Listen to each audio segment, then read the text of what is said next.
Doctor poly அங்கிச்சோ தென்கொரியாவில் பெரிய சபைக்கு போதகராக இருந்தார்ல, அவருடைய மகன் வாலிப பையன் ஸ்கூல்ல படிக்கும் போது ஸ்கூல்ல பிக்னிக் கூட்டு போனாங்க. பிள்ளைகளை ஃபுட் பாய்சன் ஆகிவிட்டது. சாப்பிட்ட சாப்பாடுல ஒரு விஷம். நிறைய பிள்ளைகள் வாமிட் எடுத்து மயங்கி விழுந்து ஆஸ்பத்திரி கொண்டு போனாங்க. பல பிள்ளைகள் செத்துட்டாங்க, இறந்துட்டாங்க.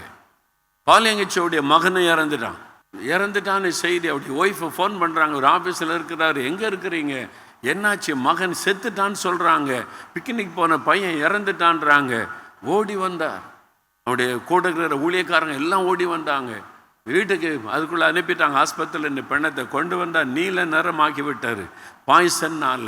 அவருடைய மனைவி சொல்றாங்க, எங்காவது பெரிய ஆஸ்பத்திரி கொண்டு போங்க, பெரிய ஆஸ்பத்திரி கொண்டு போங்க, பெரிய டாக்டர் கொண்டு போய் பிள்ளையை காப்பாத்துங்கன்றாங்க. பாலியல் தெரிஞ்சுட்டு இறந்துட்டான். இனி டாக்டர்ஸால ஒண்ணு செய்ய முடியாது, மருத்துவத்தால குணமாக்க முடியாது. சொன்னார், குழந்தை கொண்டு போய் தன்னுடைய ரூம்ல படுக்க வச்சு, பெட்ரூம்ல படுக்க வச்சு கரை மூடிட்டார். முழங்கால் படிக்கிட்டார். ஆண்டவர் நோக்கி ஜெபிக்கார். இயேசு ஒருத்தர் தான் அற்புதம் செய்ய முடியும். அவர் முழங்கால் படிக்கிட்டார். அவன் மனைவி சொல்றாங்களே, என்ன இந்த ஆள் பண்றாரு, பெரிய ஆஸ்பத்திரி கொண்டு போய் என் பிள்ளை காப்பாத்த ஏதாவது பண்ணாம ஒரு வீட்டுக்கு ரூமுக்குள்ள போயிட்டாருன்னு சொல்லி வெளியில ஜெபிக்கிற சத்தம் கேக்குது. பாலிங்கச்சோ கதறுகிறா, தன்னை ஒப்பு கொடுக்கிறா, தன்னை ஏதாவது எங்க கொதறுகிறா, எங்க தப்புகிறா. ஆண்டவரை அறிக்கையிட்டு கதறி அழுது என் பிள்ளை எனக்கு வேணும் அப்படின்னு ஜெபிக்கிறான். 12 மணி நேரம் ஆகி விட்டாரு. 1 மணி நேரம் 2 மணி நேரம் திடீர்னு என்னுடைய மகனுக்குள்ள ஜீவன் வந்து விட்டாரு. அவன் எளிமை உட்கார்ந்துட்டான். அப்பா நான் என்னப்பா நடந்தது? அவன் சொன்னான், நான் தேவதூதனால் பர்வத்துக்கு கொண்டு போகப்பட்டேன். அங்க நிறைய பேர் இருக்கிறாங்க, தேவதூதல் இருக்கிறாங்க. ரொம்ப அழகான இடம், ரொம்ப மகிழ்ச்சியா இருந்தேன், சந்தோஷமா இருந்தேன். அப்ப இயேசுவை நான் பார்த்தேன். அவர் பக்கத்துல வந்தார். வந்துட்டு அவர் சொன்னார், தம்பி நீ பூமிக்கு திரும்பி போன்னு சொன்னார்.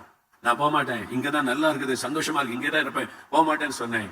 அப்ப அவர் சொன்னார், நீ போகலன்னா உங்க அப்பா முழங்கால் போட்டாங்க, என்ன விட மாட்டான். நீ போகலன்னா என்ன விட மாட்டான். அவன் முழங்கால் போட்டுட்டான். நீ போய்த்தானே ஆகணும். இல்ல நான் போக மாட்டேன், இல்ல நானே கூட்டிட்டு போறேன் வான்னு சொல்லி இயேசுவே கூட்டி கொண்டு வந்து விட்டார். அவன் சொல்றான், அங்கதான் நீங்க பாருங்க, ஏசப்பா நிக்கிறாங்க, அவருக்கு தேங்க்ஸ் சொல்லுங்க, தேங்க்ஸ் சொல்லுங்க. இவருக்கு கண்ணுக்கு தெரியல, மகனுக்கு தெரியுது ஏசு அங்க நிக்கிறது. தேங்க்ஸ் சொல்லுங்க. அந்த இடத்த அந்த திசையை பார்த்து தேங்க்ஸ் சொல்லுகிறான். மகனை உயிரோடு வெளியே கூட்டிட்டு வந்தார். பரலோகம் என்ன சொன்னாரு? பால் எங்கச்சோ முழங்கால் போட்டு விட்டால் பரலோகம் பதில் கொடுத்தே ஆக வேண்டும், இல்லாமல் முழங்கால் விட்டு எழுப்ப மாட்டார். அந்த மாதிரி தானியேல் முழங்கால் படியிட்டு விட்டால் பதில் வந்தே ஆக வேண்டும். எலியா முழங்கால் படியிட்டு விட்டால் பதில் வந்தே ஆக வேண்டும். அவர்கள் முழங்கால் படியிட்டு விட்டால் பதில் வந்தே ஆக வேண்டும். பேதுரு முழங்கால் படியிட்டு விட்டால் தற்கால் உயிரோடு எழும்பித்தான் ஆக வேண்டும். நீங்களும் நானும் முழங்கால் படியிட்டால் இந்தியா மாறித்தான் ஆக வேண்டும். இந்தியாவை எழுப்புதல் வந்துதான் ஆக வேண்டும். அந்த மாதிரி ஒரு ஜெபம், பதிலை பெற்றுக் கொள்ளும் வரைக்கும் ஜெபம். ஆண்டவரை பதிலை நாங்க பார்க்கணும், இதை நடக்கணும். அந்த மாதிரி ஒரு ஜெபம்.